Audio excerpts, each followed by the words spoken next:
Ngayon po ay ika-28 ng Mayo. Ako si Lorlyn Garcia Velarde, hatid sa inyo ang pinakamaiinit na balita sa bansa dito sa News Force.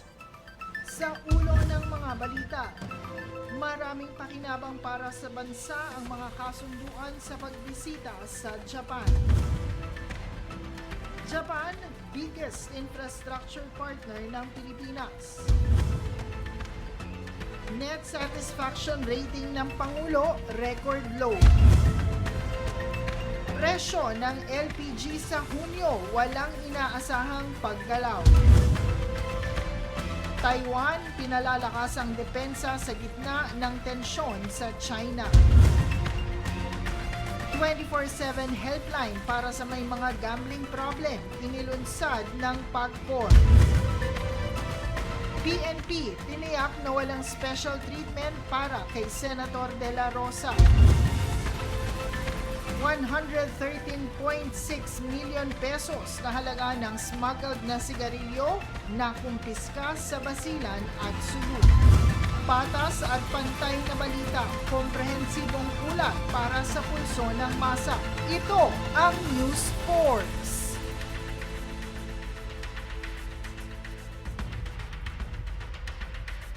Sa atin pong pangunahing balita, formal ng sinampahan ang kasong plunder at graft ng Office of the Ombudsman si Senator Jinggoy Estrada, dating DPWH Secretary Manuel Bonoan at ilan pang DPWH engineering officials sa Sandigan Bayan, kaugnay pa rin ng maanumalyang flood control project. Umaabot di umano sa higit 573 million pesos ang kickback na naideliver kay Estrada. Ayon kay Assistant Ombudsman Attorney Miko Clavano, matapos ang matinding independent investigation ng NBI, DOJ at Public Works and Bid Rigging Task Force, nakakita ng probable cause para kasuhan sila ng plunder under Republic Act 7080 at graft naman sa ilalim ng Section 3E ng Anti-Graft and Corrupt Practices Act. Samantala, ang mga dating iniimbestigahan naman na sila dating DPWH Undersecretary Bernardo, NCR Regional Director Apollon Shah at Bulacan 1st District Engineer Alcantara ay tinanggal na sa listahan bilang sila ay nasa ilalim na ng Witness Protection Program. No bail naman ang rekomendasyon para sa mga kinasuhan, gayon din ang whole departure order. Has approved a review resolution that has caused the immediate filing of criminal sets of information before the Sandigan Bayan against Senator Jose Jinggoy P. Ejercito Estrada, former DPWH Secretary Manuel M. Bonoan, and several local DPWH engineering officials.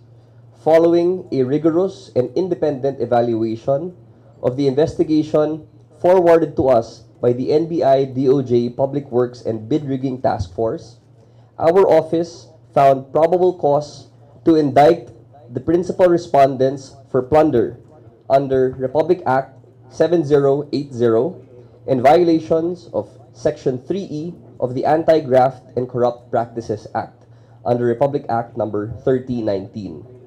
Charged alongside Senator Estrada and former Secretary Bonoan are local engineering officials from the National Capital Region.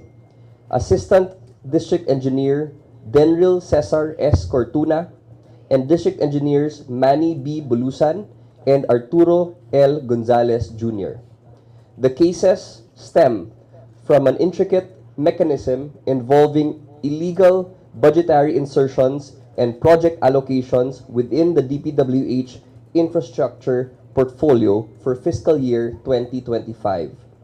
Our evaluation shows that substantial public funds were deliberately funneled into designated infrastructure projects in exchange for predetermined commission fees or kickbacks.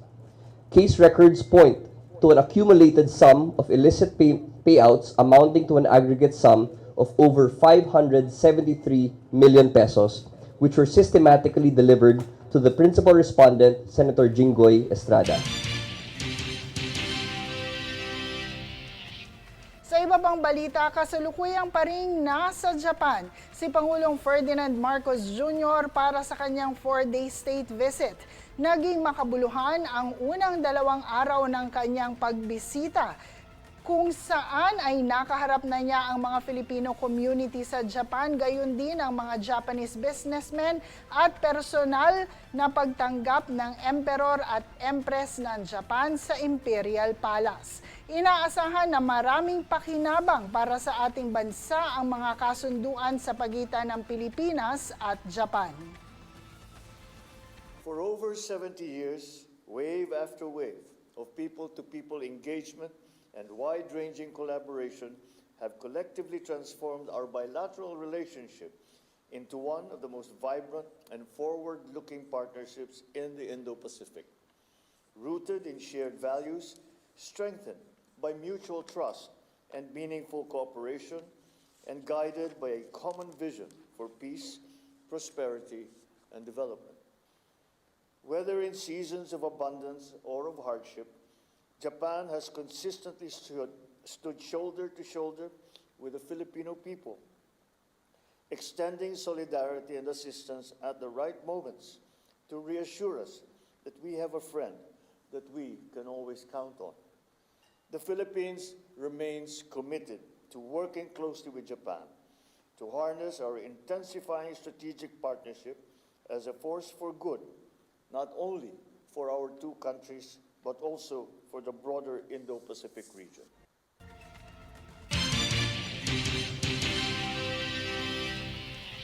Samantala, Department of Public Works and Highway Secretary Vince Dizon inihayag na malaki ang epekto sa ating bansa ng ugnayang Pilipinas at Japan, lalo na ang Japan ang siyang biggest infrastructure partner ng ating bansa. Ang Japan ang pinakamalaking infrastructure partner ng Pilipinas. Siya ang pinakamalaki. At ang mga ginagawa niyang proyekto kasama natin, talagang ito yung mga, kumbaga, life-changing para sa mga kababayan natin. Yung mga tulay na ginagawa natin, yung mga kalye tulad ng Davao Bypass Road, na talagang napakalaki ang magiging benepisyo sa mga kababayan natin sa Southern Mindanao. At yung mga tren natin, yung subway natin sa Metro Manila, yung tren natin papuntang mula Laguna hanggang Clark, na dadaan din ng Metro Manila. Life-changing to para sa mga kababayan natin. Kaya napaka-importante talaga yung partnership at tingin ko lalo lang itong lumakas dahil sa state visit ng ating mahal na Pangulo.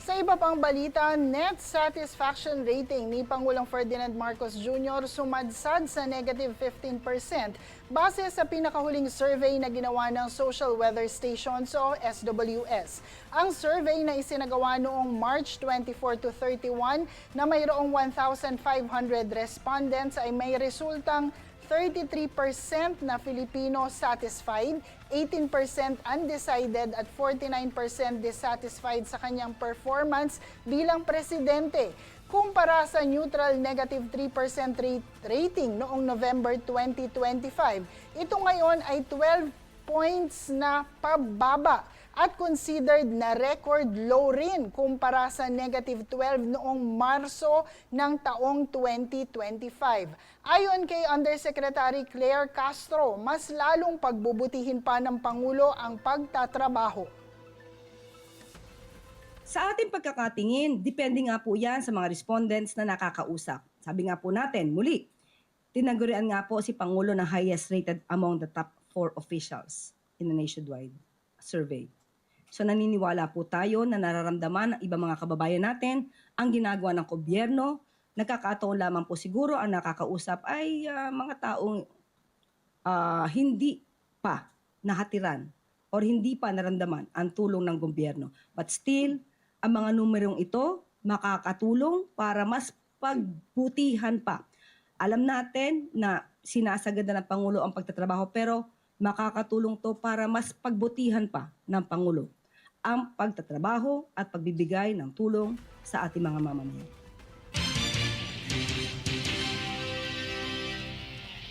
Sa iba pang balita, tiniyak ng mga kumpanya ng liquefied petroleum gas o LPG na walang inaasahang paggalaw sa presyo ng LPG sa susunod na buwan. Bagamat tumaas ng $16 per metric ton ang LPG contract price para sa Hunyo, bumaba naman ang presyo ng kargamento ng $15 metric ton. Sa kabila nito, patuloy pa ring mataas ang presyo ng LPG kung saan nasa 30 pesos kada kilo pa rin ang itinaas nito magmula nang magsimula ang tensyon sa Middle East dahil nananatili pa ring sarado ang Strait of Hormuz para sa commercial shipping. Gayon din ang umano'y maliit lamang na ginhawang naibigay na 3 pesos kada kilo sa naging suspensyon ng pamahalaan sa excise tax ng LPG.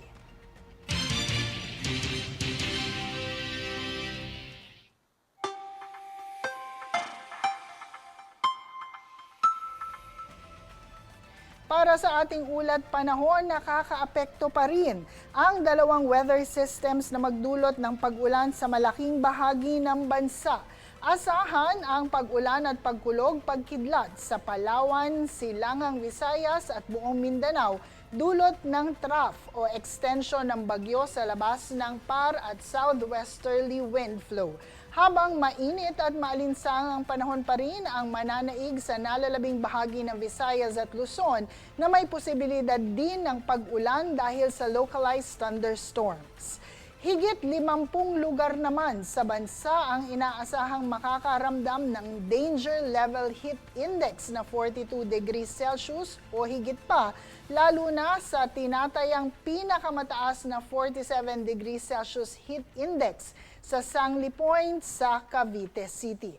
Samantala, kasalukuyang minomonitor ng Pag-asa ang bagyo sa labas ng PAR na inaasahang pumasok sa loob ng PAR Huwebes ng gabi hanggang Biyernes at may mababang tsansa ng paglandfall sa kahit saang kalupaan sa bansa.